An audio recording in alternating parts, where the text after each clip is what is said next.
اللہ شان والا، اللہ کا نبی بھی شان والا، اور قرآن بھی شان والی کتاب کلام، اور کعبہ بھی بیت اللہ، ان اول بیت وضع للناس للذی ببکۃ مبارکہ، وہ کعبہ بھی شان والا۔ یہ اللہ کی عظمتیں، رحمتیں اور مہربانیاں کہ نبی بھی ایسا شان والا نبی کہ 1,24,000 اور پوری دنیا کائنات سے عظمتوں اور رحمتوں والا پیغمبر نصیب فرمایا، اور پھر اس کو قرآن دیا۔ تو قرآن بھی ایسی کتاب اللہ تعالیٰ نے اپنے محبوب کو، محبوب کی امت کو نصیب فرمائی۔ اور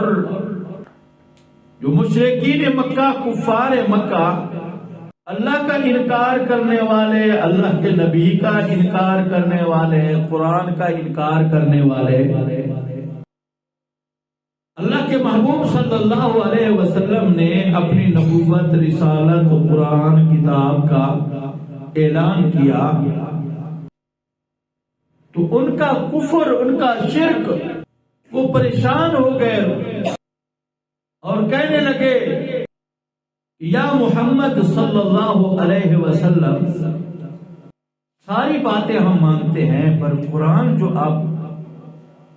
قرآن پڑھتے ہو یا قرآن کی بات کرتے ہو، یہ ہمیں برداشت نہیں ہے۔ آج ہم بھی یہی سوچتے ہیں کہ آج پوری دنیا کا کفر اور شرک، مدارس قرآن پڑھانے والے، پڑھنے والوں پر کیوں پریشان ہیں؟ حالانکہ صرف مدارس تو نہیں ہیں، یونیورسٹیاں بھی ہیں، کالج ہیں، سکول ہیں، پڑھنے والے بھی ہیں اور پڑھانے والے بھی ہیں۔ آج یہود اور نصارہ، امریکہ اور انگلینڈ اور یورپ، وہ دنیا کفر کے لوگ وہاں بھی پڑھنے والے ہیں، پڑھانے والے ہیں، اسکول ہیں، یونیورسٹیاں ہیں، سب، پر وہاں یہود اور نصارہ کے پاس وہ مدارس، وہ قرآن، وہ کتاب، وہ کلام، وہ اللہ کے نبی صلی اللہ علیہ وسلم نے جب نبوت، رسالت کا اعلان کیا، وہ اس وقت بھی نہیں مانتے تھے، اور آج بھی ان کی نسلیں وہ کیا ماننے کے لیے تیار نہیں ہیں۔ آج وہی کوشش کرتے ہیں۔ اب ہمارے ان آس پاس کے ملکوں میں، افغانستان میں، آس پاس ملکوں میں، امریکہ کی فوج نے پورا زور لگایا کہ یہ مساجد، یہ مدرسے، اچھا مسجدیں تو پھر بھی ان کے ملکوں میں ہیں مساجد، لیکن مدارس وہ ان کے ملکوں میں ہیں یا ان مسلمان ملکوں میں، تو اس پر وہ بہت پریشان ہیں کہ جو حافظ بن رہے ہیں، مدارس ہے، پڑھا رہے ہیں، پڑھ رہے ہیں، یہ اس لیے جب ان کے دلوں میں قرآن آئے گا تو یہ ایمان ان میں مضبوط ہوگا، اسلام مضبوط ہوگا۔ اگر اسلام، اگر قرآن نہ آئے، اللہ کی کتاب قرآن نہ آئے، تو ان کے جو دل ہیں وہ مضبوط ایمان والے نہیں رہیں گے۔ اور ایک یہودیوں کا بڑا عالم، ان کا یہودیوں کا اپنے علم میں بڑا عالم تھا، تو اس نے کہا کہ تم ان مسلمانوں کو مضبوط، ان پر غلبہ کر سکتے ہو۔ ابھی تک ان کی فجر کی نمازیں کم سے کم ہیں،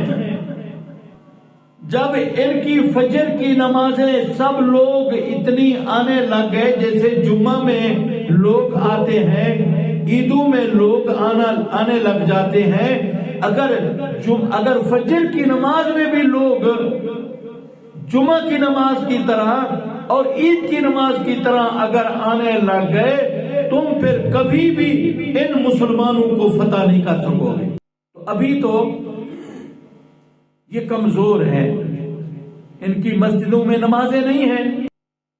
جمعہ میں تو لوگ آ جاتے ہیں، عیدوں میں آ جاتے ہیں، لیکن باقی 5 نمازوں میں فجر ہے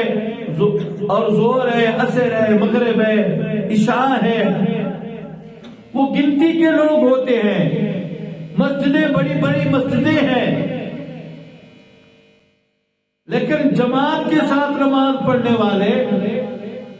ہم دیکھتے ہیں کہ جو ہمارے مدارس بھی ہم بہت کمزور ہو گئے کہ ہمارے مدارس میں بھی 5 وقت کے ہم جو علماء ہیں، میں تو عالم نہیں ہوں لیکن جو علماء بھی